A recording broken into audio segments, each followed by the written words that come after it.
thing we're going to do is we're going to look at the Paladin's non-stance skills and their overall trees right out of the gate. They've got 2 DPS trees and 2 healing trees. For their non-stance skills, first skill is going to be Holy Explosion. This is a non-targeting skill, going to be used around you. It's got a 30-second cooldown. This is a damage and a knockback. So this is primarily a PvP skill. Might have some minor utility in a PvE environment. Don't really see that being too heavily used. Let's move on to Purify. And when I'm talking about heavily used there, I'm talking about PvE. Obviously, I'm not going to get into hypothetical PvP scenarios since they should be self-explanatory in that case. Getting into Purify, a targeting skill, 20-second cooldown, removes poison, curse, and wound effects from allies. Continues to remove all poison, curse, and wound effects from allies at regular intervals, and it stacks up to 3 times. So this is an ability that can only be used once every 20 seconds. Doesn't give you a duration, but the fact that it can be stacked up to 3 times leads me to believe that unless this is some sort of an enhancement that's changing it, and as a preface to everyone who may not be familiar with how enhancements work in this game, all skills are going to have a base way that they do business, so to speak, and enhancements are unique ways that the game allows you to shift around what abilities can do. Typically, non-stance skill enhancements very game-changing for the abilities, and stance skill enhancements are minor swaps, like a skill might do a little bit less base damage, but now hits in an AoE radius, that kind of thing. So, Purify stacks up to 3 times. This is an interesting ability purely because it's something that the Paladin immediately has to manage, especially if we see a lot of poison, curse, and wound effects in a raid environment. This opens the devs up to putting a lot of these mechanics in, and with it being poison, curse, and wound, it's interesting in its interaction with the mage non-stance skill of Disenchant. Disenchant removes 1 burn, curse, and wound effects affecting each ally. This ability only affects poison, curse, and wound. So the mage has if a burn is up in a raid, the Paladin with this ability cannot cleanse that burn. Only the mage can. And vice versa for the mage being able to cleanse poison. So that's a little bit interesting, that the Paladin might actually rely on the mage to potentially cleanse something there. And that this is something that can be stacked up 3 times. It may only have PvP applications, but you never know. It definitely opens up some interesting doors for PvE to be used and to be something that is managed. That being said, stacking it up to 3 times at the start of the fight and then maintaining it really isn't all that interesting on its own in a PvE environment. But, it could just be something that they toss in to give Paladin something to do there.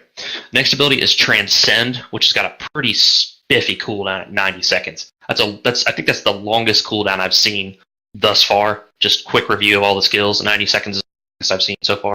Able to cast spells while moving for 7 seconds. Grants immunity to all crowd control and position control effects and increases movement speed by 20%. It's got a little bit of text at the bottom there. Presumably that's maybe some abilities that can be used with that. Don't know what that is. Hard to say. So this is a pretty cool ability, PvP, and potentially some PvE usage as well, to maybe kite or keep up with the raid as it moves. So, for example, if you got a mechanic that you can stack up for, and then the raid immediately needs to move to a new location, the Paladin can potentially use Transcend to heal on the go and stay mobile without having to rely on some sort of holy shock type mechanic, to use a WoW term, in order to actually heal. So this opens them up to handle moving heavy damage during phases pretty well, and that's something to keep in mind when we go over all these abilities. Is not just looking at them at face value, we're looking at also how they could impact boss mechanics. Because if the devs have even the slightest bit of originality in them, they're designing bosses with the knowledge in mind that the best players are going to look at these skills, they're going to decide what can give them a little bit of an edge and make the fight easier. So if I was a dev and I was designing a boss encounter, and I put in a situation where the raid had to stack and then they needed to spread, I could say, okay, well, I can put in some heavy damage in this spread phase because I know that the smart paladins will use Transcend here and be able to mitigate, or at least be able to handle to prevent deaths. So interesting ability in both PvE and PvP potentially. Sacred Ground, non-targeting skill, another 90-second cooldown. The second 90-second cooldown we see another really, really strong skill. Covers caster's surroundings with divine power for 10 seconds, reduces damage dealt to allies in the sacred ground by 30%, and movement speed of hostile targets by 20%. 10-second uptime, that's pretty good. That's pretty good. Right out of the gate, we've got a raid level. Doesn't say how wide the radius is. So it may be pretty tight or it may be pretty wide. But right there, we see immediately where we can encourage the raid to stack up and make use of a sacred ground. And if we consider that we could potentially run as many as 3 paladins in a raid, we could see some pretty good mitigation for quite a long period of time, especially at 30%. 30% is huge. That's a lot of damn mitigation. I mean, that is a really, really big amount of mitigation. Raid cooldown at 30%. Next skill is Endure, which is a 30-second cooldown on it. Removes all detrimental timed effects for the duration of the effect, grants immunity to all effects, including position control effects such as floating, and heals the caster during the skill effect duration. Does not say how long it lasts. Anywhere on there. Its cooldown is 30 seconds, so presumably it's going to be pretty short uptime. You know, maybe 3 to 4 seconds. It's a cool little effect that could be useful in PvE in that self-heal, especially on a 30-second cooldown, depending on how much it does. In PvP, it's pretty straightforward. The question is whether or not it'll work like a PvP trinket where you can actually use it while in combat with somebody. And say a mage sleeps you after you burn your Transcend or what have you. Can you endure out of that sleep? Don't know. We'll have to get in the game and test it out. Next skill up, and I think the Paladin skills are actually missing one. Yeah, non-stand skills missing one. Is Resurrection. This is a super, super basic move. Don't need to say a lot here. However, I will say that it can be used in combat. So it doesn't say that it cannot be used in a raid, meaning that potentially with 3 Paladins in the raid, you could see 3 reses within that cooldown timer, which is 150 seconds, which I'm not going to freak out about as much as the 90-second cooldown, because with it being usable in combat, that's a little bit more reasonable than a short-term cooldown like a Sacred Ground or like a Transcend. So that has interesting ramifications. World PvP, for instance PvP that's not the arena, and for raiding, dungeoning in general, is that you can actually res somebody. So you can recover similar to how Final Fantasy XIV works, where you can res anybody at any given time, and it doesn't actually say that any kind of debuffs or anything are applied like in Final Fantasy. So hypothetically, the only drawback is that you get res with no buffs and you're down to 30% vitality and mana. So pretty forgiving right now with how that is, aside from the 25% mana consumption. Last skill, Concentration, non-targeting. 20-second cooldown, so pretty short. This reduces the cooldown of a couple different Paladin skills by 30%. This is an interestingly worded skill in the fact that it reduces the cooldown by 30%. So when you use this skill, if the cooldown on your Benevolence, for example, is lower, so say you got 2 seconds left on Benevolence, it's not going to do much. It won't even reduce it by a second. However, when you put that Benevolence up, if you use this Concentration immediately after using Benevolence or Fanaticism or something, so on and so forth, you might take off as many as 10 seconds from that cooldown.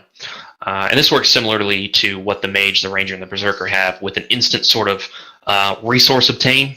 But since the Paladins don't really have a kind of a resource to manage, mana obviously, but a secondary resource like Concentration or Obtain separate from their mana, this is the Paladins, get back to being able to use my skill a little bit faster, the same way that Mage Obtain works to get that 50% crit or whatever the other ability when you max out. So not really a great skill at face value, and can actually be used wrong if you use it at a poor time. But it's something cool that you can sync up, especially on that 20-second cooldown, with some of the skills we'll cover later. such as Benevolence, such as Fanaticism, which have 10-second cooldowns, if I remember correctly. So, you can kind of pop both or use one or the other, figure out when the best time to use content is to get one of those skills back up a little bit quicker. So that really wraps it up for the non-stance skills. Again, we're missing one of them, so we don't know what it does. It's unfortunate because it could be a game changer. Unfortunately, all we can do is work with what we're given. So let's move on to the actual Paladin skills. The first two trees are DPS, presumably just to give the Paladin some way not to be fucking like autistically trying to pray their way through getting to max level. And it actually has some pretty good abilities buried in here that I think maybe some people are not really giving the benefit of the doubt. Good enough that the Paladin could potentially become a real powerhouse, depending on how it works and what gear is available to it when the game goes live. So let's get into it here. Keep in mind, enhancements can substantially change how things work. Substantially. To the point where the mage is almost broken and unviable without an enhancement on its magic shot, which actually gives it mana back when it uses it, making the ability mandatory. Without that, there'd be no reason to use magic shot.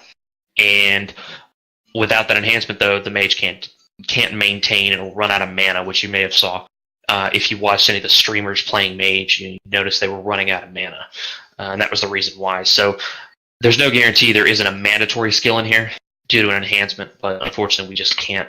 We can't comment. We can't assume. So we got to work given here. So without any further ado, let's get into it.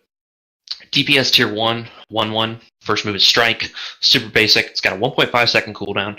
Effective distance of 4 meters, so you got to basically be on somebody's dick to be able to use this. Up front, we cannot use base damages. So anywhere it says deals 129 damage, deals 142 damage, that sort of thing, cannot base anything off of those base damages because we do not know at what level the character that screenshotted these abilities was. We don't know what potential enhancements they have that might have buffed the damage. We just don't know.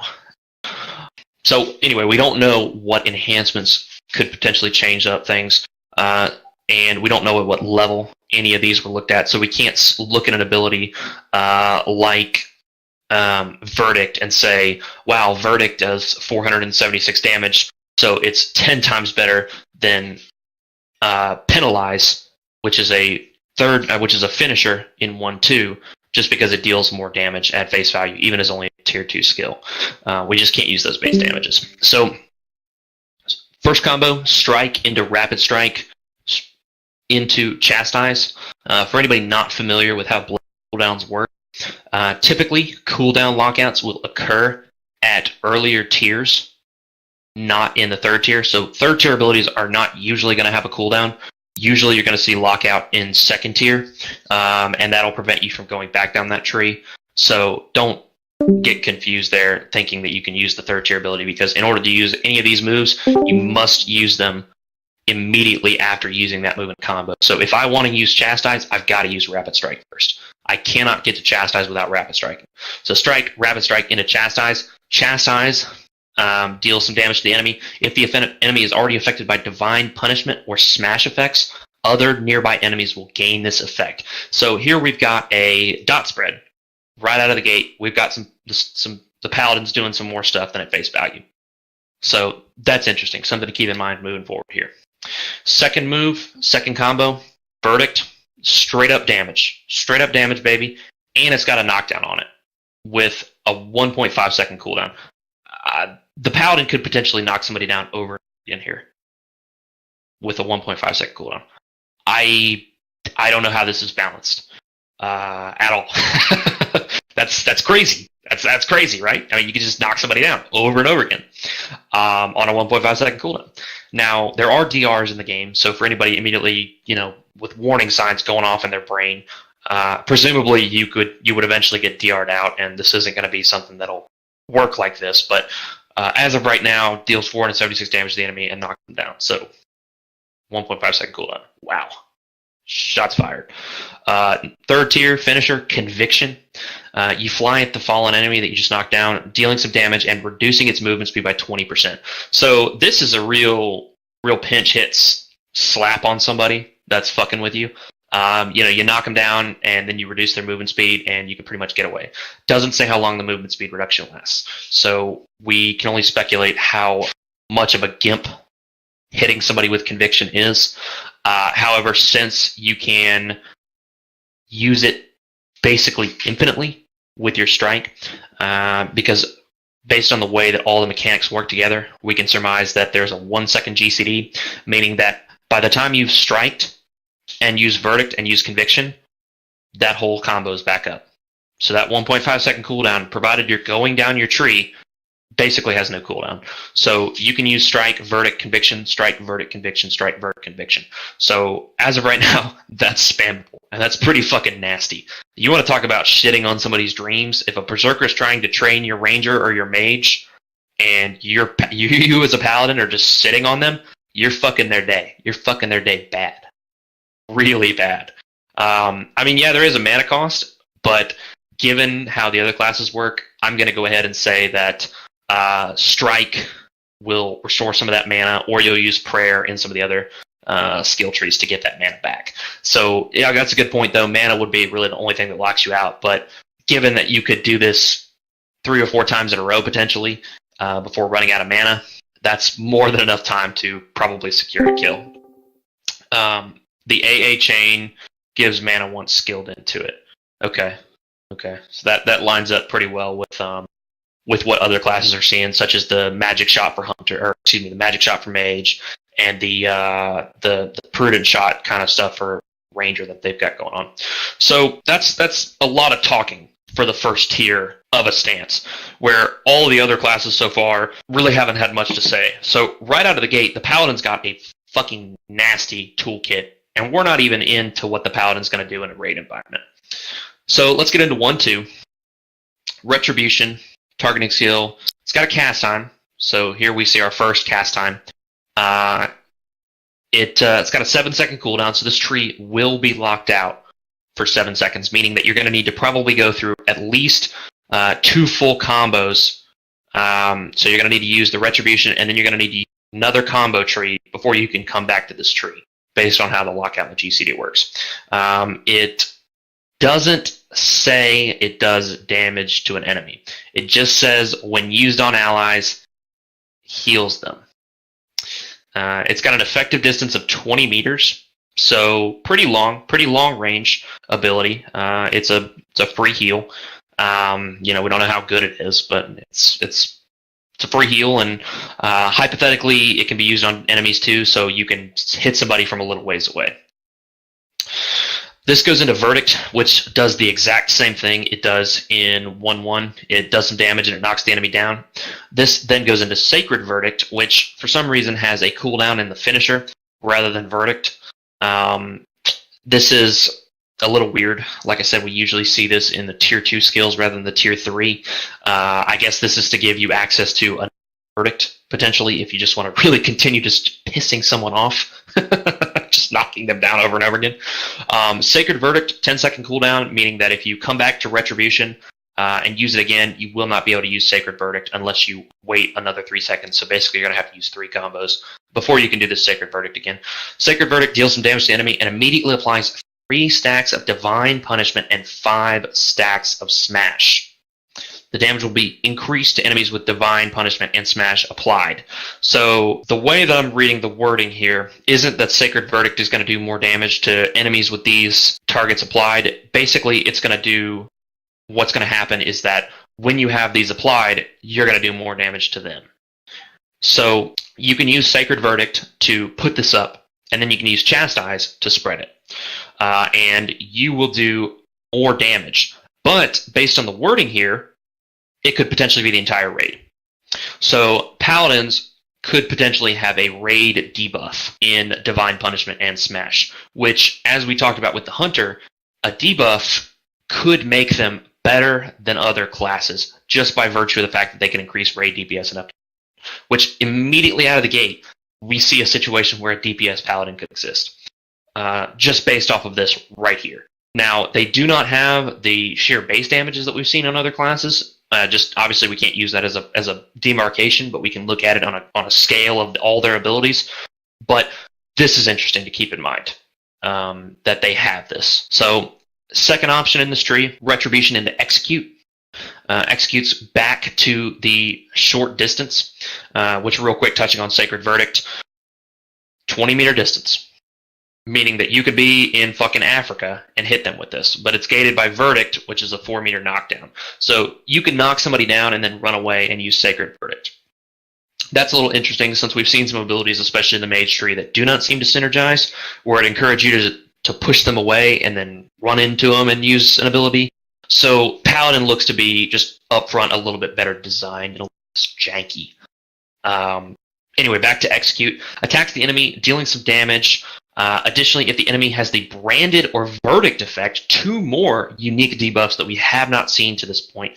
The Smash effect will also be applied, dealing damage over time for 10 seconds. So here we see that Smash also is a damage over time. The Smash effect can be stacked up to 5 times to deal continuous physical damage. So the Paladin just became a dot class with its Smash. So Smash now increases damage with Divine Punishment, and that's correct. It's an Instamax Smash, but it's noteworthy here just because the tooltip, and because we can use Execute to refresh our Sacred Verdict, provided that it has the Branded or the Verdict effect. But it also establishes it as a dot class here. So, the Paladin's got some stuff going on under the hood that we can't just say, okay, well, it's got a super strong fireball. YOLO in the club, fucking dead. Wait. The Paladin's got a little bit more going on that we actually have to read into it and kind of see how the moves can work together. So then the finisher in this one is Penalize. Deals some damage to enemies within a 5-meter radius. Damage is increased by 10% against enemies with the Divine Punishment effect. So we can put up Divine Punishment and Smash.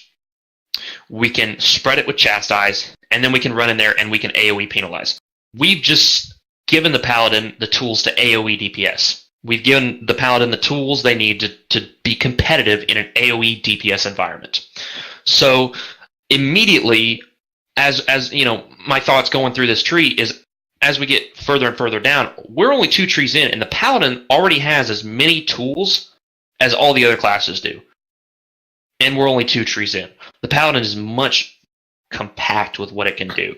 Now, they may not have the same base damage. There's no telling. But it's definitely bringing a lot to the table right now.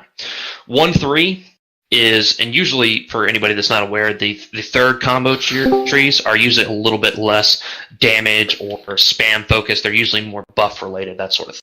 So 1-3 starts off with Branded. This has got a 7-second cooldown. So again, we've got a situation where this can only be used about once every other combo. Once every 2 combos, rather. And this inflicts the Branded effect on the enemy. It increases damage dealt to the branded target by 20%. 20%. Does not say whether it's Paladin specific. Does not say. This is the second time we've seen a 20% damage buff, but this one is a potential raid debuff. This could be a fucking monster. Absolute fucking monster. Doesn't say how long it lasts. It's got a 7-second cooldown though, so presumably it's not going to last very long. But it's something that you can keep up as a Paladin probably the entire time.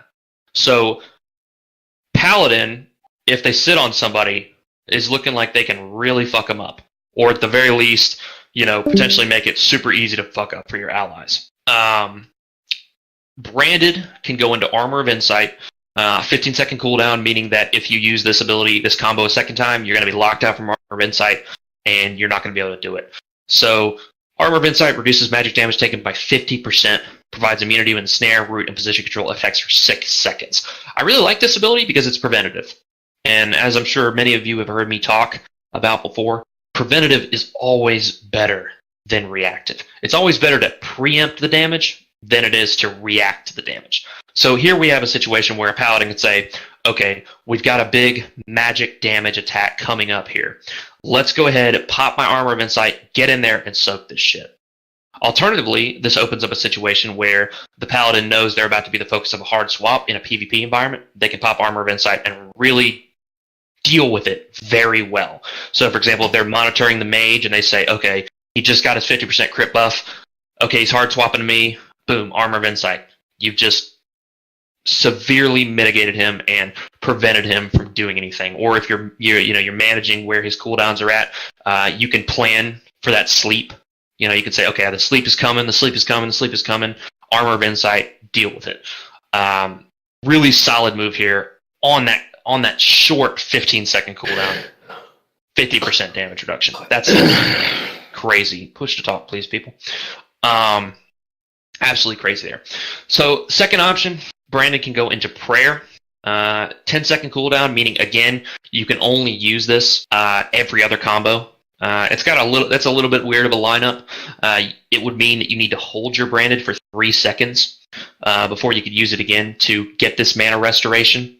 That being said, 50 mana, don't know how good this is. Really do not have any kind of a benchmark to test this on. No way to say this is really good, this is really bad. No idea. All we know is that you have to hold Branded, which is immediately identifiable as an extremely strong skill. Damage dealt to the branded target increased by 20%. That's really fucking strong. So unless that thing lasts longer than 10 seconds, it's probably not worth using Prayer in a lot of situations. Brandon can then go into Seeker's Devotion, which is another 10-second cooldown. Lines up a little janky again here. Temporarily increases the Paladin's fighting power. This is probably one you're going to use more often with Branded, and maybe cycle Prayer on every other one. So basically you'll swap between using Seeker's Devotion and Prayer here. So you use Branded on the first one, and then go into Seeker's Devotion, and then on the second one, Branded and then Prayer. Or you could line it up differently, but I see kind of a cycle here based on what you've got going on at any given time in the fight, which is interesting. It's good to have a situation where you need to identify what's better for you at any given moment. Unfortunately, this just is worded very poorly. No idea what the fuck this means. Fighting power. Does that help its healing? Does that help its DPS only? What does this do? Really don't know. Really have no way of sussing out what this does.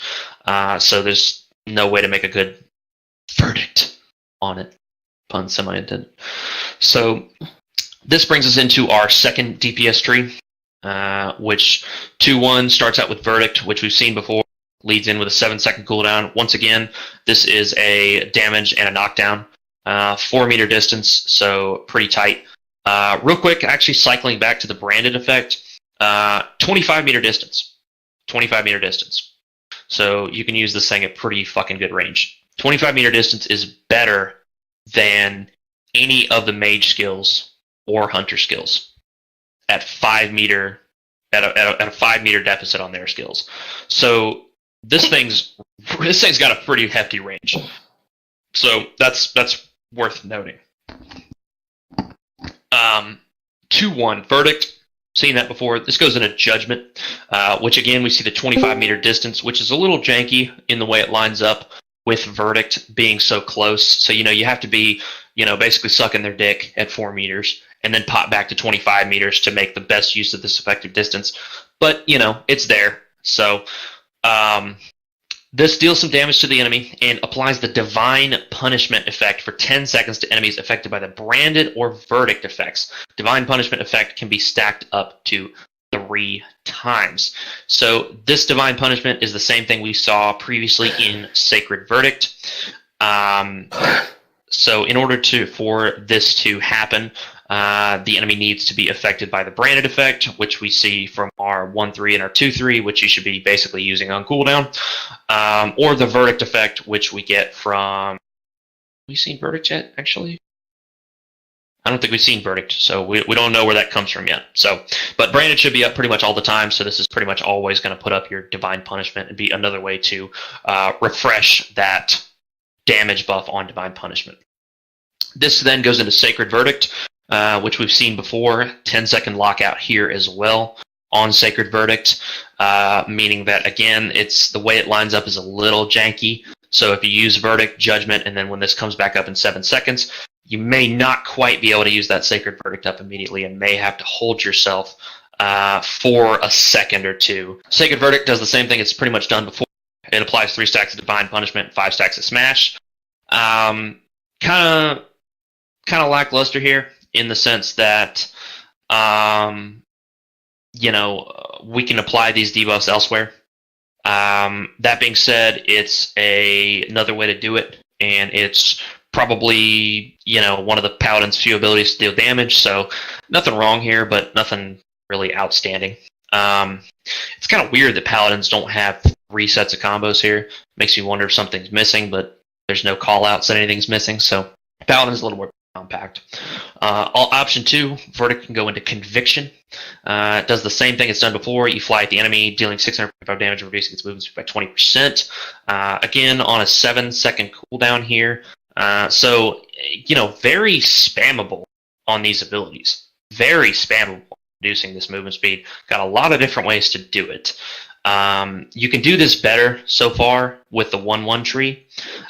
So it's not really anything to write home about yet, but let's take a look at Execute here. First time we're seeing this move. No, I'm sorry. No, it's not. We've seen the Execute in 1-2.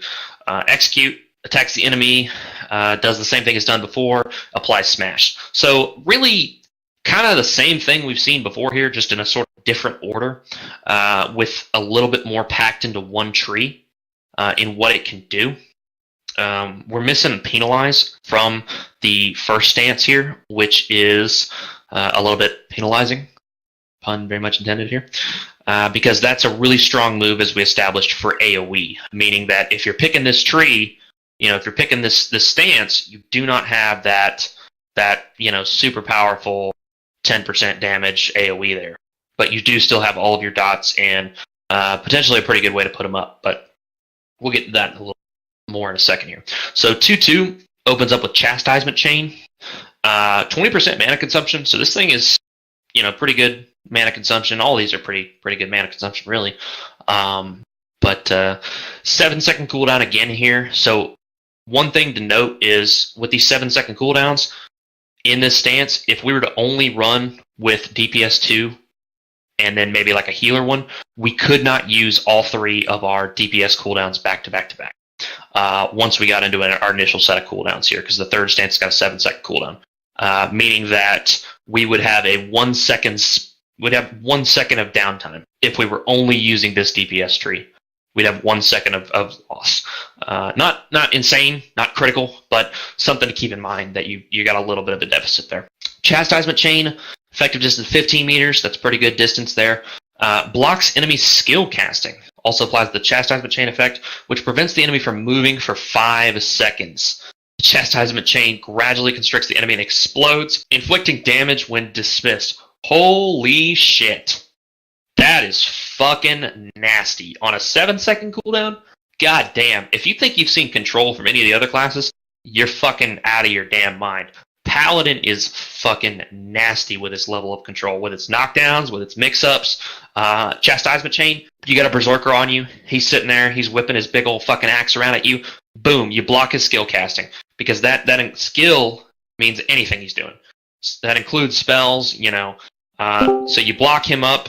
Doesn't say how long it does. Presumably it just stops whatever he's doing. So if he's in the middle of some, I'm going to smack you with my axe. You block his skill casting. You root him for 5 seconds, which is a really long root, and then it blows up on him. I mean, that's pretty fucking good. Pretty fucking good, especially on a 7-second cooldown. If you've got the mana to manage this at an effective distance of 5 meters, you could potentially kite a Berserker and prevent him from ever touching you because of Chastisement Chain. So once again, we see, depending on the Paladin's mana pool and how things work, we see a DPS Paladin in a PvP environment being a potential monster because of how much control they're bringing to the game. Paladin has more CC than a Mage. Mage has different kinds of CC and can really lock somebody out, but right now we're talking about Paladin. So Paladin's got a ton of stuff going on here. Now, granted, this is more tuned to dealing with like a Berserker or a Guardian, or it's just nasty. I mean, what we're reading here is nasty. It's straight up nasty. With Verdict, Conviction, Chastisement Chain, who the fuck wants to go up against a Paladin and try to stay on him as a Berserker? I sure as hell fucking don't. I mean, you'd never catch him. You'd never fucking catch him. If he's running a DPS stat, you'd never catch him. Now, granted, for him to actually do a lot of his DPS, he's going to have to be close enough to smack you once or twice with his verdict or with his strike. But if he's running down retribution and then running down chastisement chain and verdict, I mean, the guy can troll you. The guy can straight up troll you. So chastisement chain goes into judgment, which we've seen before. Applies the divine punishment effects to enemies affected by the branded or verdict. So once again, we get an incentive to immediately get that branded up. And the divine punishment can be stacked up to 3 times. We can get the stacks of divine punishment from Sacred Verdict elsewhere. Plenty of places we can get divine punishment up. So not really losing our minds over that. Primarily what we're losing our minds over here would be the fact that judgment can be used at 25 meters. So you can put up some pretty good damage from Africa with this thing. Farther than a mage can. Go ahead, go over to the mage skills, look at every single one of their effective distances. 20 to 18 meters. You can outrange a mage. You can outrange a ranger as a paladin. They're bringing a lot to the table here. So you can kite somebody, really troll somebody with judgment, and that leads into execute, which is back to an effective distance of 5 meters. So you're not going to be rewarded with this execute.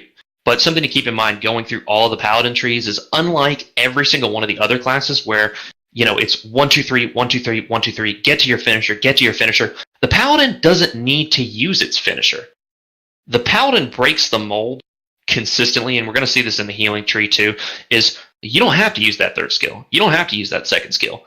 Make use of the paladin's great skill setup throughout its trees. And I think a big part of this is the fact that the trees are much more compact rather than being so dense what the ranger and mage skills are with that third tier of combos. And the paladin doesn't have that third tier, so it's got much better stuff packed into a smaller package. Sorry, ladies. Smaller package on the paladin. Rip. Chastisement chain can then go into fierce strike. Targeting skill, 4 meters. Got to be up on his dick again. Restores 5% of maximum mana. It's not necessarily mana positive. It restores mana, but we don't necessarily know how these interact. So moving past fierce strike, since that's not as good as I thought it was there. Get into chastise. We've seen chastise before. Other nearby enemies will gain this effect. So we've got our dot spread. We just don't have our reward from penalize. But once again, we see DPS 2 bringing a lot to the table. This brings us to 2-3, which the branded in Celestial Armor works exactly the same way we saw in 1-3. However, this time, Crusader's Will is available, and this increases the Paladin's mana recovery for 5 seconds on a 10-second cooldown. Hard to really compare this to Prayer because we don't know, once again, we have no frame of reference here. So this is going to be a pure, which one's better if we want to run a DPS tree as a healer, which we may very well want to. Depending on how the enhancement mechanics work, depending on whether we can afford to, bring some extra damage to the table, put up that branded ability. That's another huge one, because we do not get branded outside of a DPS tree. So as a paladin healer, you may be required to run one of these DPS trees just to get that branded up, if it affects the entire raid. And you're fucking damn skippy, I'm going to make you do it too. I don't care how good having 2 healing trees is. 20% damage is unstoppable. So don't have anything to compare about that on that. So that'll be an in-game, which one is better. The third skill, and again, all of these have a 10-second cooldown. So once again, you can't go into branded and then use the same move twice. Fanaticism. Fanaticism increases Paladin's critical strike rate by 50% for 5 seconds. 5-second crit strike rate, actually pretty good. That's actually pretty good here. This is an ability, along with Seeker's Devotion, that can potentially turn the Paladin from a basic bitch into a PvP raid environment's worst nightmare. You figure you're in the midst of things as a Paladin. You put up Chastise, that gets all your dots up. You put up Branded, you got 20% on them. Then you pop Fanaticism. You go down into Sacred Verdict, or not Sacred Verdict, you go into Chastise in the first tree. Other nearby enemies will gain this effect. If snapshotting is a thing, you could potentially get branded up on somebody, get all these other debuffs on somebody, put up Fanaticism, spread those dots, and watch everybody get raped. Everybody getting raped. I mean, just fucking straight nastiness if every single one of those dots is critting. I mean, that could be really powerful. Really, really powerful. interaction there potentially. But it just depends on how the snapshotting mechanics work. It depends on whether or not that's usable at all. So that wraps up the DPS trees. I really like what the Paladin has going on with the DPS trees. They got a ton of control, maybe too much control. They've got a good setup for what they can do. They bring a lot of debuffs to the table that could be game changers. Could be absolute game changers depending on how the damage is applied. You know, we really have to get into formulas and see how things mix and match to really be able to say one way or the other how good those are. It may end up being that Branded only affects the Paladin, Verdict only affects the Paladin, Smash only affects the Paladin, which, again, we haven't seen Verdict, so I'm going to say you're right, Waffles, that Verdict is what happens when they're knocked down. But we'll have to see. Paladin DPS could very well end up being absolutely broken, just based on debuffs. Debuffs and dots alone. But that's all speculation. No guarantee that you're going to get in there, roll your Paladin, and boot it up and be like, I'm going to pull all these mobs and spread dots, and then you may end up only doing like 2 damage a second to each one. It's just something to keep an eye on and pay attention to. So let's get into Healer, which is the reason most of you are here listening to this. This preamble with DPS has probably got you all frothing at the mouth.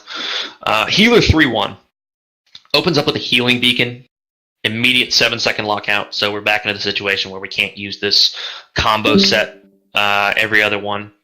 Heals up to 10 allies' health points within a 7-meter radius by 785. You know, that stuff doesn't really mean anything there. But right out of the gate, very first ability, A1, stack mechanics. Encourages us to stack up for Healing Beacon. Encourages us to get into melee range, to all hang out there and stick by the Paladin so that he can just use Healing Beacon, use his other abilities, and keep us all topped off and make the most of his mana pool. 2-second cooldown, so it's got a little bit of a cooldown time. Healing Beacon can then go into Healing Brilliance optionally, which has a 2.5-second cast time. That's a pretty long cast time. Pretty long cast time in this world. Heals a single ally's health points by a pretty good chunk. We're going to assume that's a pretty good chunk based on just the MP consumption here being a lot more. Another thing to keep in mind, as I've said before, you don't have to use Healing Brilliance here. You don't have to use Healing Grace either. You can immediately then just go into a different tree and do something else. So Healing Brilliance then goes into Healing Grace. Healing Grace heals the target's health points every 2 seconds for 10 seconds. So we have a hot.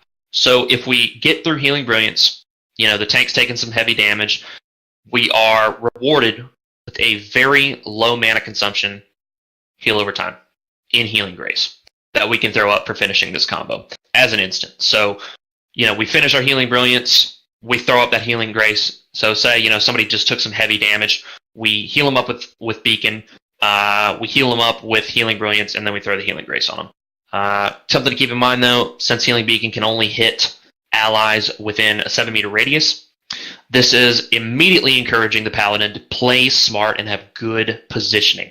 So the effective distance of Healing Brilliance is 20 meters, so right out of the gate for this combo, you could see yourself standing within 7 meters of the melee and the tank. You put down Healing Beacon, 2-second cast time, you heal them up, you go into Healing Brilliance, you heal your mage up, and then you hit Healing Grace on him, and he's back to full health from standing in that stupid fucking mechanic like mages always do. So, boom. Pretty good setup, pretty easy reward there for something you were probably already doing with your Healing Beacon to heal your tank, if you want to segue into that Healing Brilliance. And that's the way we need to look at this here, is rather than it being a combo that you need to use, this is a risk-reward type system. If we're already in the middle of Healing Beacon, we can go down into Healing Brilliance and Healing Grace. If we start up that Healing Beacon and we don't need to Healing Brilliance anything, then we can go into our second option, Healing Grace, which does the exact same thing it does, puts up a hot on somebody, and then Sacrificial Plea. Consumes maximum vitality by 10% each period. I'm going to assume that's a bad translation, and this is to be second, because it lasts 7 seconds. For 7 seconds, sacrifice health points to restore the vitality of party members within a 20-meter radius. If there is movement after the spell has been cast, the effect vanishes. While casting this spell, the Paladin cannot be healed and may die due to its effect. So, this is a prime example of what I'm talking about in not using your combos. You don't need to follow Healing Grace up with Sacrificial Plea. You can Healing Beacon, you can Healing Grace, and then you can go on your merry fucking way and go do something else. But if everybody's getting absolutely raped and you're in a stacking session, holy shit, this move is bananas. Especially if the Paladin's not taking any damage, or, bonus, they just popped Celestial Armor. Oh, fuck, I just realized I didn't cover that in DPS 2-3. Real quick, DPS 2-3 is a little different than DPS 1-3. I must have seen the tooltip and not thought to myself these are different. But these are Armor of Insight in DPS 1-3 reduces magic damage taken by 50%. DPS 2-3, branded into Celestial Armor, reduces physical damage taken by 50% and provides a different immunity. The same immunity. So 50% or magic percent, either way, what you're doing, depending on the fight, you could potentially run this and run Sacrificial Plea. And say you've got a stack mechanic, and the boss is about to do Dick Slam McDouble 10,000 on you. You're like, oh shit, he's about to Dick Slam double 10,000 on me. I'm gonna pop Sacred Ground. I'm gonna put up Brandon on him real quick since I want them boys to do some damage. Celestial Armor into Sacrificial Plea. Holy shit, you're fucking healing up a storm. You've got as much as 80% damage reduction on you. You can just keep popping this thing. It's just zipping out healing. Zipping out healing. It's going to do 70% of your health if you put it up. 70% of your health. Flat out. But it's going to do a lot of health. I've seen it used in some videos. I've seen it played with a lot. It's powerful. It's really powerful. The vitality consumption is janky, but it's a really powerful move if you combo it right, if you play it right. And this is something that you can also use intelligently in PvP. For example, you're sitting in there, there's an open battle PvP going on in your party, you guys are taking some damage, you run into a building where you're out of line of sight, you pop Sacrificial Plea, you're healing them, the enemies can't get to you, they're like, they're shaking their fists in the air like some kind of old bad cartoon, and you're just fucking healing the shit out of these boys. Presuming, of course, that it isn't subject to line of sight effects, which it very well may be. And that's something else to consider is we don't really know at this time, at the very least I don't know at this time, if line of sight mechanics are applicable to a lot of these healing spells. If anybody knows for sure, feel free to point it out or say something. Because right now I'm under the impression that some of these do and some of these don't, based on whether it's a targeting or a non-targeting skill. In general, I don't assume non-targeting skills to be affected by line of sight, and I've assumed targeting skills to be affected by line of sight. The other thing to note is that this thing has got a 7-second cooldown, basically. 7-second cooldown. So, since it has a 7-second cooldown, you've got about a GCD before you get to use it, and then if you channel it for its full duration, you can hypothetically use this thing over and over again. Over and over again. So, think about this. Okay, think about this. We've got 2 Paladins in the raid. Okay? One of them goes Healing Beacon, Healing Grace, Sacrificial Plea. After using Celestial Armor, Armor of Insight. 6 seconds of that, they're not taking any damage while they're using this. They're taking 50% reduced damage. They only use it for maybe 4 seconds, and then the other Paladin heals them up, and then they immediately, so say the other Paladin uses Healing Beacon, Healing Grace on them, and then they go into Sacrificial Plea. The Paladin's juggling Sacrificial Pleas back and forth, back and forth, back and forth, doing just tons of AoE healing to the raid in this scenario. Tons of insanely cool stuff you can do, depending on how you play it. Tons of really interesting stuff you can do here, especially with your co-healers, if you talk about it, if you figure out how you want to handle this. I think that's an awesome move. I didn't like it when I first saw it. I didn't really like it going into this. But as I've thought it out, as I thought what you can accomplish with your co-healers, I think this move is some fucking nasty shit right here. I think it's some really good shit, if you can find good places to use it. So let's move into 3-2. 3-2 starts out with Healing Grace. We know how this works. Nothing to report here. 7-second cooldown on it, which means that the rest of this tree is going to be locked out for 7 seconds, meaning that you can potentially, with 3-3 also being a 7-second cooldown, be in a situation where you cannot heal due to that 7-second cooldown lockout and juggling on your cooldowns. So you may have to pay a little bit of attention to how you handle things, especially if you end up needing to run a DPS stance. You don't want to get yourself in a situation where you just can't heal. That's something that you don't want. And something else to keep in mind on the Sacrificial Plea, don't forget about Endure. Heals the caster during the skill effect duration, something you can pop for free immediately after going into Sacrificial Plea. So, Healing Grace can then combo into Healing Light, cast time of 1.5 seconds, so it's a little shorter than Healing Brilliance. And don't forget, on these 7-second cooldown lockouts, they are gated a little bit by these cast times, so they're a little bit shorter. So if you time yourself right and you kind of line it up and you pick the way you're going to do things, you're really not going to be necessarily stuck for a long period of time, but you could end up stuck. This goes into Awareness, which is a non-targeting skill. 10-second cooldown before you can use this again, so we got a sub-lockout within this tree. You have a 40% chance of using Healing Light, the next skill in the chain, immediately. So this is just sort of a free hit when you're going down this tree.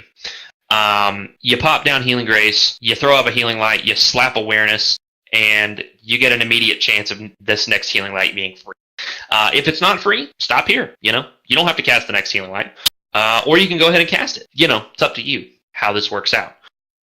Whether or not you want to go ahead and get that free Healing Light, potentially, or, whether you don't. So, say you slap Awareness, you don't get that 40% chance. You got the 1.5 second cast time, you say, well, I don't want to bother casting this, I'm going to go into another Healing Beacon for 3-1 instead.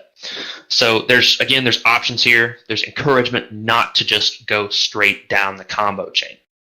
Healing Grace can option 2 go into Healing Brilliance, which we've seen before.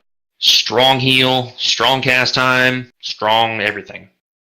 This goes into Awareness again. This time you have a 40% chance of using Beacon of Healing, the first active skill, immediately. This one's weird in the phrasing because Beacon of Healing isn't in this tree. Healing Grace is. So I'm going to assume that it's a translation error, some sort of error, and it was supposed to be Healing Grace. But that doesn't really make any sense since Healing Grace doesn't have a cast time. So I don't really know what's going on here with this skill. Period. I don't know. I don't know what the fuck is going on here. Something seems a little janky as to what this skill actually does as a finale in this point in the combo chain. So presumably it's going to work similar to what it does in the other side with a 40% chance of an instant Healing Light. It's just going to give you a 40% chance of an instant something somewhere. I know that's not what you want to hear necessarily, but hey, there you go. You don't have to necessarily even slap the button, just like we talked about with the other Awareness. This goes into 3-3 here. 3-3 opens with Blessing, which is, again, just like our brand, a 7-second cooldown lockout. Applies Blessing effect to all allies, which increases the healing output by 15% when a Paladin heals a target under the Blessing effect. We don't know how long this lasts, but it's 7-second cooldown, so presumably we can keep it up pretty much at all times.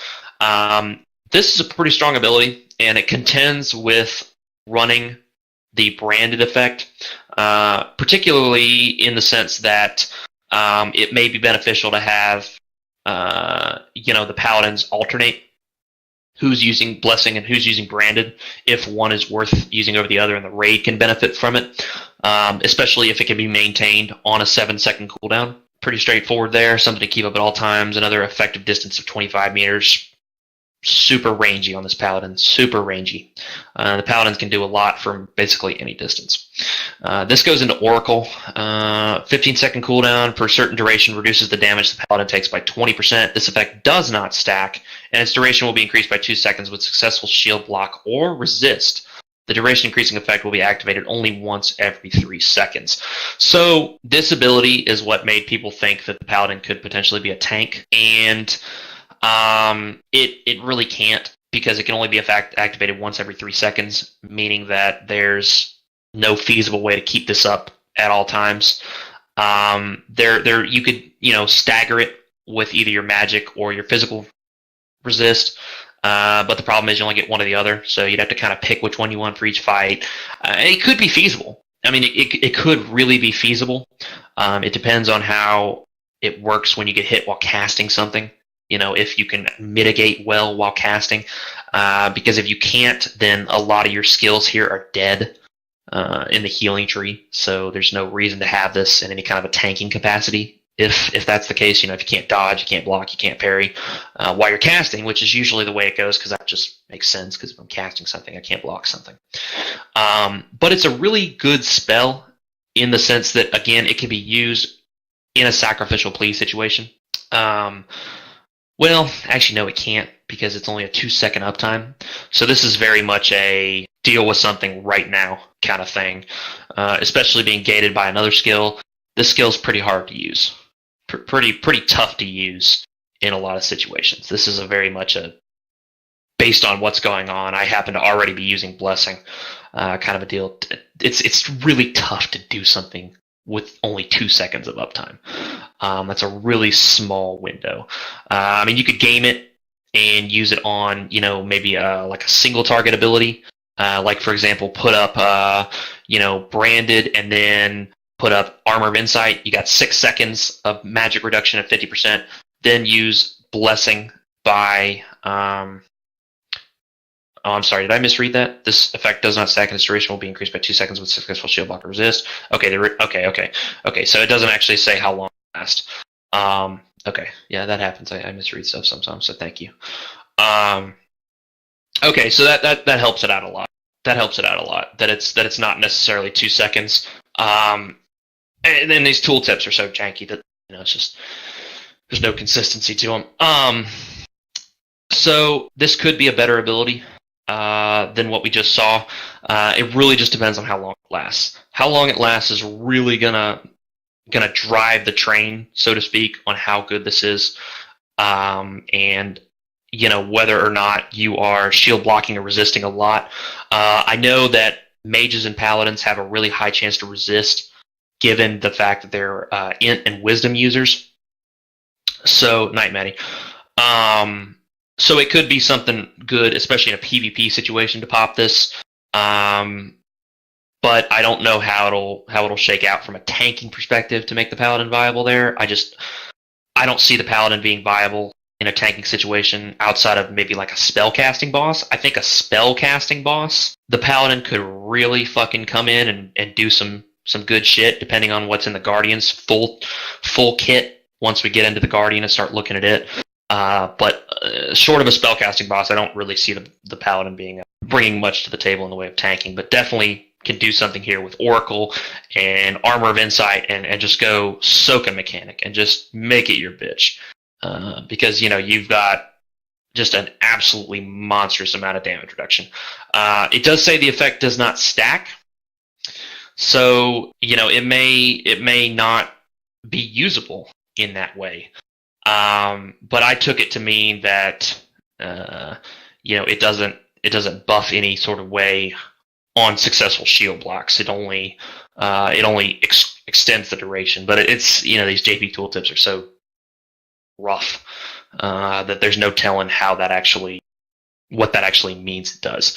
I really don't know what to make of this skill, just because the tooltip is so vague in a lot of ways, and we just there's so much we don't know here. On to prayer. This works the exact same way we've seen before. Fanaticism, the exact same way before. Fanaticism here is interesting because we could potentially, if you're running a DPS tree, get Fanaticism twice on a 10-second cooldown.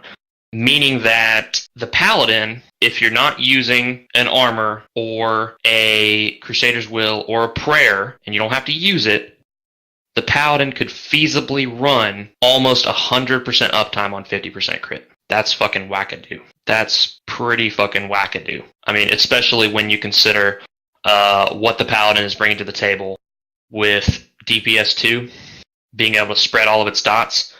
It doesn't have Penalize to capitalize on the sheer AoE damage, but if you're running DPS 2 and Healer 1 and have 50% permanent uptime on a critical hit, 50% critical hit, permanent uptime, that's fucking crazy. I mean, that's outrageous.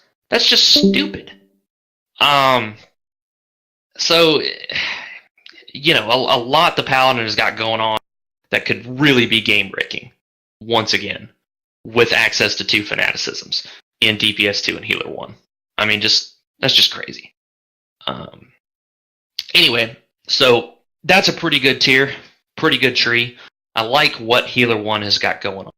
3-2, not all that great. Very run-of-the-mill, but what it's got going on in 3-1, in combo with 3-3, it's got a really wide kit. It can really handle a lot of situations. Healer 2, 4-1, opens up with Sacrificial Plea. 7-second cooldown. So here, Sacrificial Plea is, you have to use it to even get to anything else you've got going on this tree. So if you don't like Sacrificial Plea, you better get used to it if you're running Healer 2, because 4-1 requires you to open with it. Now, granted, you could pop it and then immediately not use it, because it doesn't cost any mana. It'll probably eat 10% of your VIT on pop, but that's really not all that bad.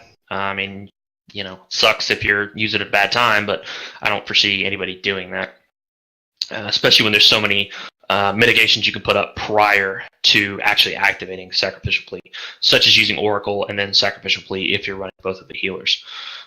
So Sacrificial Plea can go into Healing Brilliance, seen it before. Go into another Healing Brilliance, seen it before. This is a straight up single target healer spam tree right there. Boom, baby. Healing Brilliance. Long cast time, heavy fucking heal. Option 2, Healing Light into Healing Brilliance. So a little bit less of a heal, followed by a really strong heal. So right here, you've got no cooldown at all. Oh, I'm sorry, you got a 7-second cooldown on this. If you use Sacrificial Plea to the fullest, then you don't have a cooldown. But you've got your spam tree right here, basically, with what you can do. You could use Sacrificial Plea for 3 seconds, take 30% damage, immediately Healing Brilliance. Your tank could do whatever you were planning on doing anyway, or Healing Light. Or just stop at Healing Light. Just if you want to get to Healing Light, for example, you could just use Sacrificial Plea for 3 seconds and then Healing Light yourself. You could just be like, Sacrificial Plea, 4 seconds, Healing Light on myself. Okay, Sacrificial Plea, 4 seconds, Healing Light on myself. So once again, there's a lot of management, a lot of play opportunities to really make good use of Sacrificial Plea.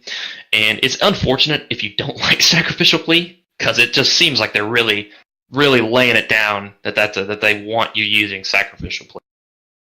And it's a good looking move. It's a cool ass move. It's a good looking move. 4-2 goes into Retribution, which we've seen before, and here it actually says that it deals damage when used against an enemy, heals when used on an ally.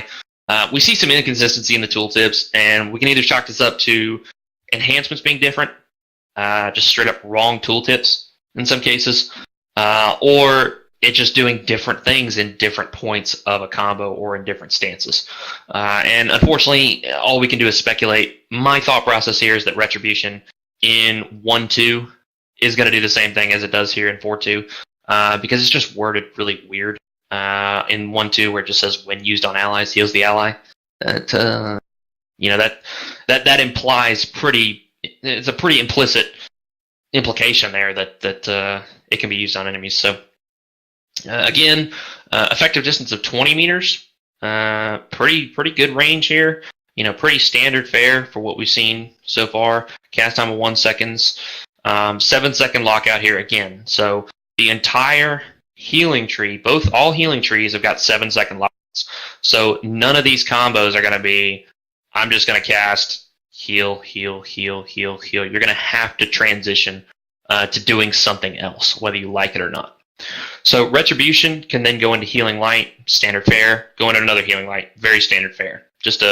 I'm going to throw up some heals. Option 2, put up a Retribution, go into a Fierce Strike, get 5% mana back. So a very, non-aggressive set of heals in Retribution, or a very good non-aggressive heal in Retribution.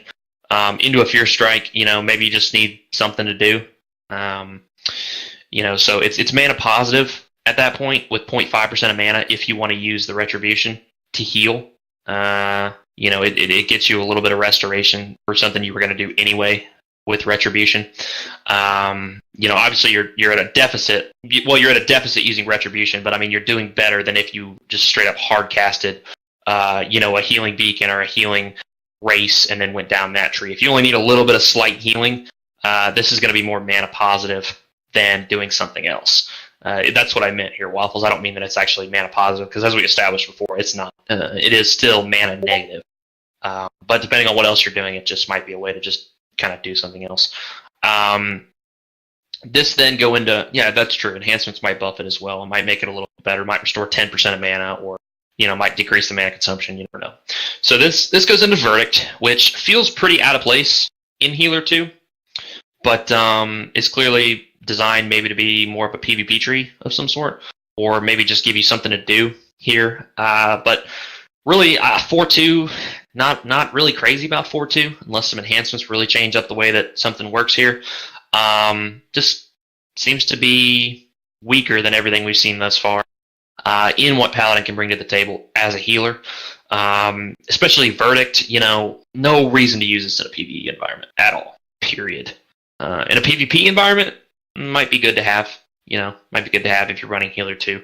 But so far, Healer 2 hasn't brought anything to the table that I would really consider to be massively better than Healer 1, outside of the fact that you can run Sacrificial Bleed into 2 Healing Brilliances if you absolutely just need to spam somebody with heals.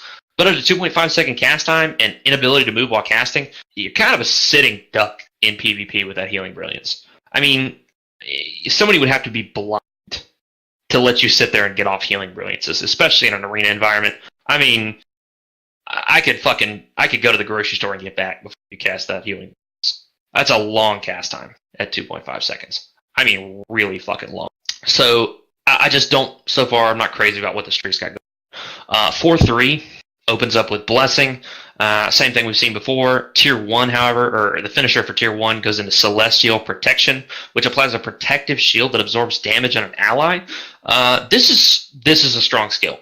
This skill alone may make Healer 2 worth taking. It's preventative damage. Boom. Awesome. Love preventative damage. But we don't know how strong it is. We don't know how strong it is, which is unfortunate. But it's got an interesting application in the sense that you could put up Celestial Protection on somebody that is about to take a hit, or you could put a Celestial Protection on yourself, and then use Sacrificial Plea if you're not running a DPS tree, Armor of Insight, or Celestial Armor, and still get some reduction there, or put it on a tank. So good skill, depending on how strong that protective shield is. It really depends on how strong it is, because right now that's the only thing holding up the tree at this time. Blessing can also go into Crusader's Will. Absorbing the enemy spell restores the Paladin's vitality by 0, so obviously some amount, and restores mana by 10%. This can only be used when the spell cast by the enemy has been resisted. Very, very weird skill here. Very, very weird. And different than the DPS Crusader's Will. For starters, absolutely no PvE application, no mana restoration, unless you're, in a situation where the boss is hitting you and you could potentially resist boss damage from magic. So, difficult to say whether this will be usable at all, and certainly difficult to use when weighed against the fact that how wide is this window? Because in order to use Crusader's Will, you actually have to use Blessing first. So, it's just very weird how this lines up, and I just don't like it. I like the idea of being able to resist a spell. Say you're running, Armor of Insight, 50% magical damage reduction, and you have got Crusader's Will as well in a PvP environment. You can really make yourself a very unattractive target for a mage. But do you have to immediately drop what you're doing in order to capitalize on it? If somebody's about to die and you resist a spell, which theoretically, if you're in a high-tier PvP environment, if somebody's about to die, that mage shouldn't be casting on you anyway unless they're CCing you. But, presuming we're just in an open-world PvP conflict, do you drop what you're doing to make use of this, to put Blessing up? It's also gated behind a 10-second cooldown on top of a 7-second cooldown Blessing, so you can't use this skill a lot. There's limited times you can use the skill in the form of the cooldown. So say you're mining your Blessing, and then you use Celestial Protection on your ally, which you probably should be doing anyway, or Benevolence, which we'll get to in a second, and then you resist a spell, and this comes up, and you can use it, but how long does it last? Does it last 3 seconds, 5 seconds, 20 seconds, 30 seconds? is the skill going to be usable at all if you're using Blessing on cooldown into Celestial or Benevolence, which you should be doing anyway? I don't like this skill. I don't like it. I like what they're trying to do, but there's so much against it that I can't see it being very good unless the duration of being able to use it is monstrous. And even then, is the 10% mana going to be worth using it over a Celestial Protection or a Benevolence? Hard to say. Benevolence, 10-second cooldown, temporarily increases the Paladin's ability power.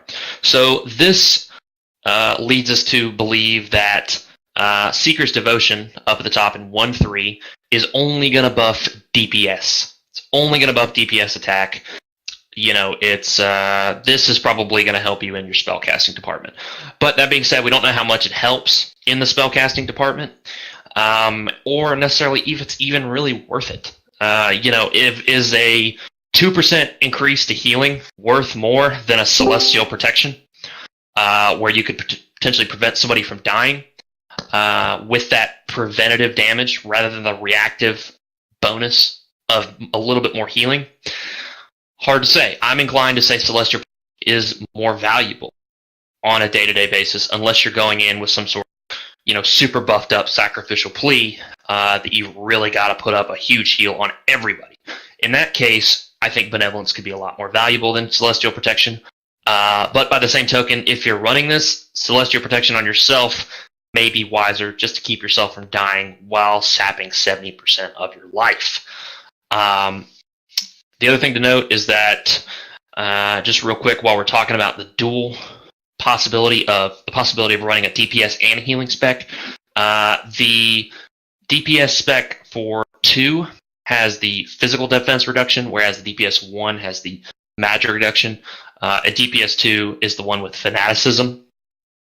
So if we wanted to maintain that 50%, 100% uptime, we wouldn't be able to get the magic here since we're done talking about specs.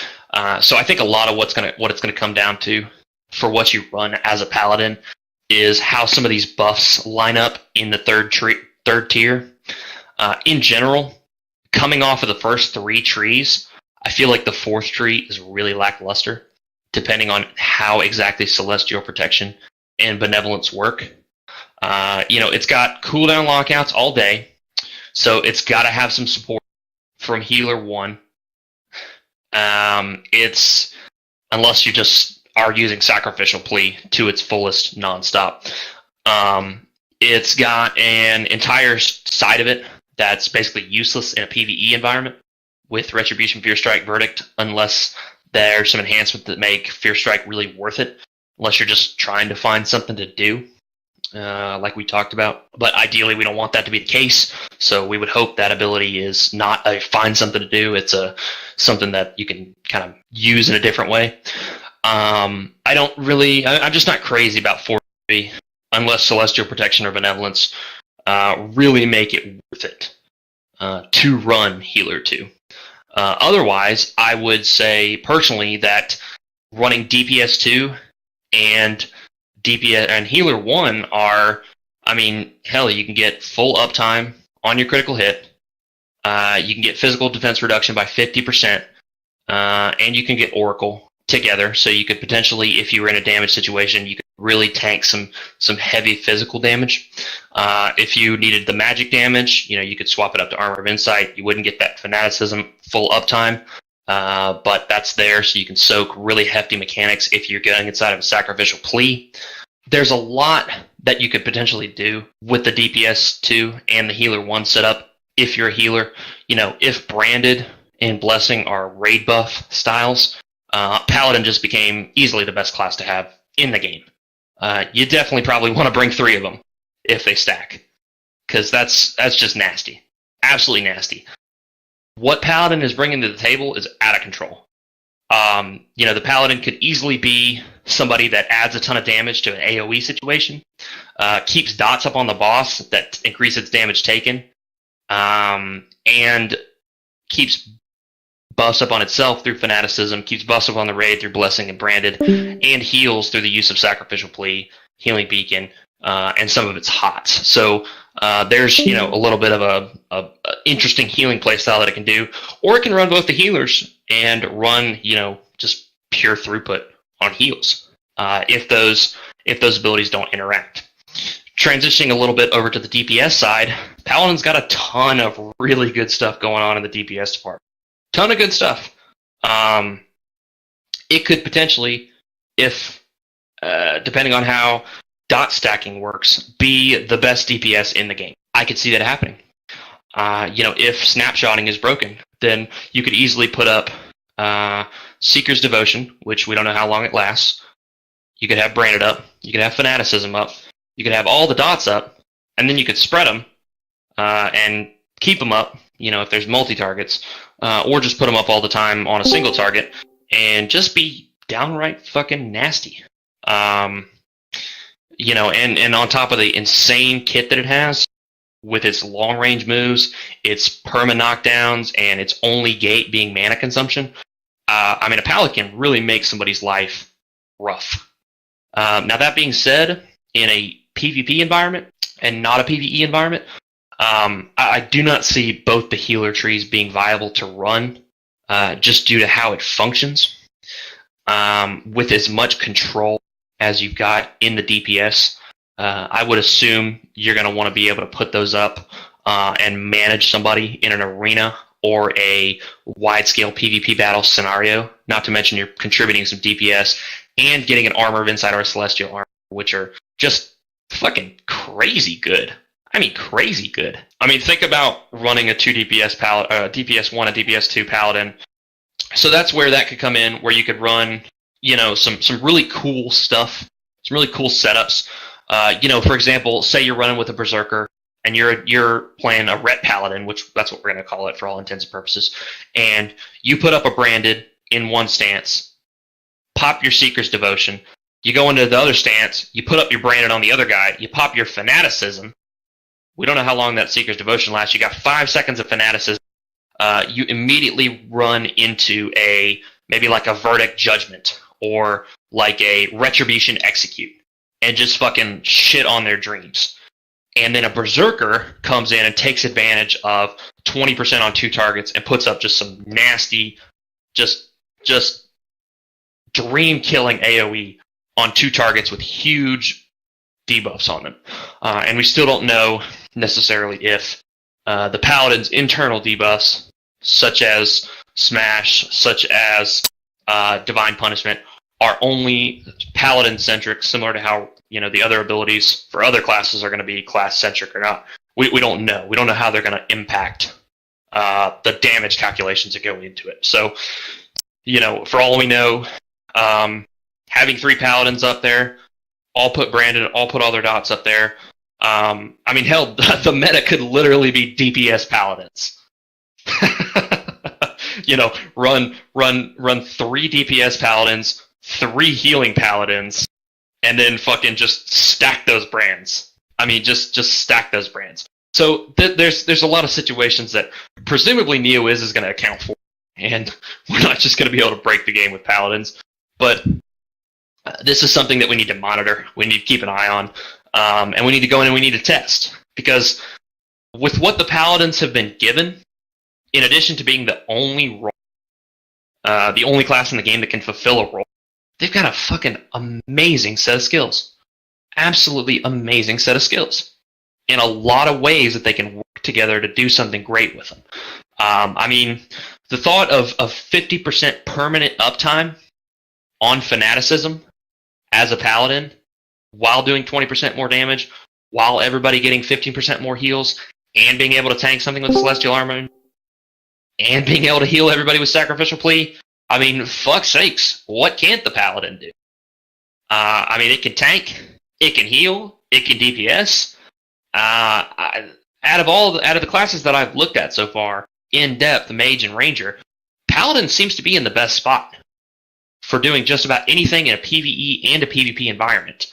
I can't find anything negative to say about the class outside of the fact that I feel like Healer 2, 4-1, and 4-2 are a little subpar compared to their counterparts, and that DPS 1 seems a little bit worse off than DPS 2-3 because of fanaticism and chastisement chain being in those skill trees. But that being said, DPS 1 gets an infinite, knockdown, verdict into conviction. DPS 1 also gets penalized for great AoE. And it gets Armor of Insight, which is a magic reduction, which is probably going to be much more useful in a PvE environment. In a PvP environment, the physical damage reduction is probably going to be a lot more useful because we're going to see Berserker, we're going to see Hunter, and in 3 months we're going to see Assassin and Mystical release, but we'll still only have one magic damage class in the form of the Mage, meaning that the physical damage reduction from Celestial Armor is going to have much better coverage on the overall. And it's on such a fucking short cooldown. And this is before any enhancements. And that's the thing to keep in mind is the other classes, we go through skills, the Mage in particular, and we say, well, this skill kind of sucks dick, but, hopefully some enhancements will come in and fix this. The Paladin doesn't have any enhancements that we know of active right now, and it's already gangbusters. This class is already gangbusters with what it can bring to the table.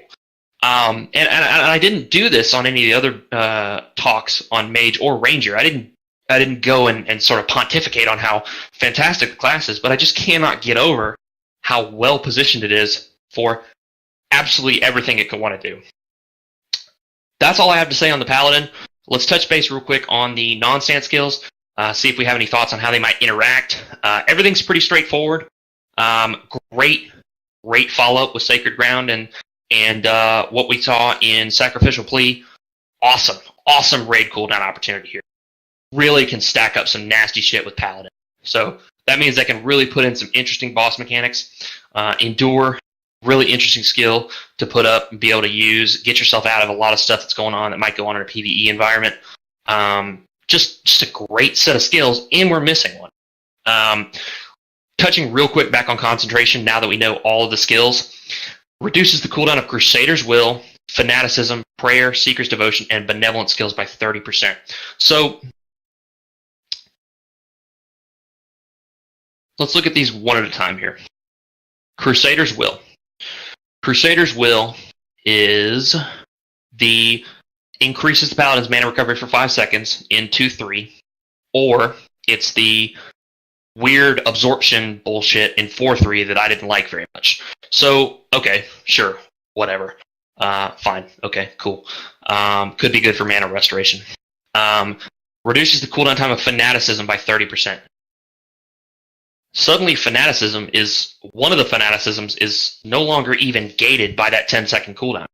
You can shave 3 seconds off, pop a Branded, pop it right into Fanaticism if you use it immediately after popping Fanaticism. So there's a little bit of there's a little bit of help maintaining that Fanaticism buff as long as possible. I mean, wow. 50% crit. 50% crit. You can really keep that up on the Paladin. And the DPS mechanics, we'll have to really get in there and see whether it can do what we're kind of speculating that it could eventually do. Same with the healer mechanics, but I think especially that Fanaticism lineup is really strong.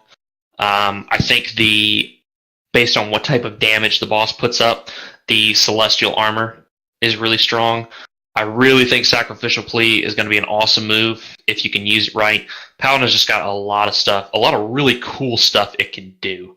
If you get in there and you play around with it, it's not going to be your standard go in there and, okay, here's your holy light, here's your fucking, whatever. Just sit there and throw your arms up in the air. Just if you've ever seen a WoW Paladin animation casting on like a Blood Elf, they just sort of like do circles with their arms. It's not going to be like that on this guy. This guy's going to be in the fucking fray. He's going to be doing shit. He's going to be managing his buffs, going to be managing his uptimes, and he's going to be kicking ass. And DPS Paladins are potentially viable. Very potentially viable with what they've got going on. There's really not a whole lot of setup that's required. All these are instant casts. Some of them have great range.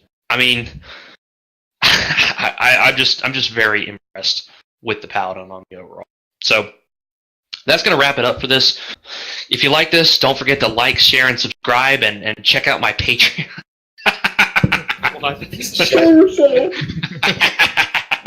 I'm just kidding.